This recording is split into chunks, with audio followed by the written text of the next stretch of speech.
Erim uni eridek latta emas.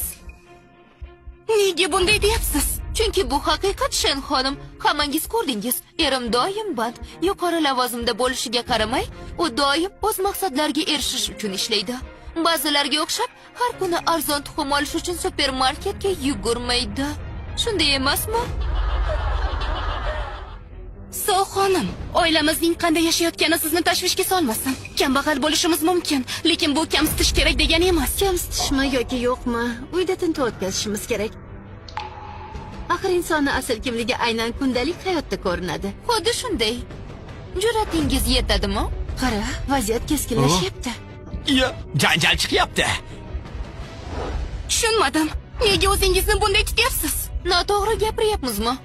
Erkakka, ayniqsa qishloqda, uyda o'tirib, bekorchilik qilish yarashadimi? Siz esa uyingizga borganimizda nimadir topib olishimizdan qo'rqasizmi? Xo'sh? Ha, javob bering. Javob bering. Quloq soling, Shen xonim.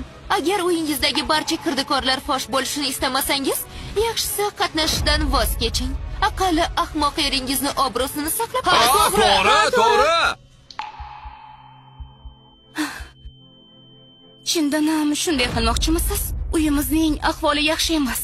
Mehmonlarni munosib kuta olmaymiz deb qo'rqaman. Shen xonim, agar eringizga ishonchingiz komil bo'lsa, unda uyingizda tintuv o'tkazish dasturning majburiy bosqichidir. Xo'p. Roziman. Unda hoziroq yo'lga tushamiz. Qani ketdik. Iloji yo'q. Boshliqdan ruxsat so'ramasam bo'lmaydi.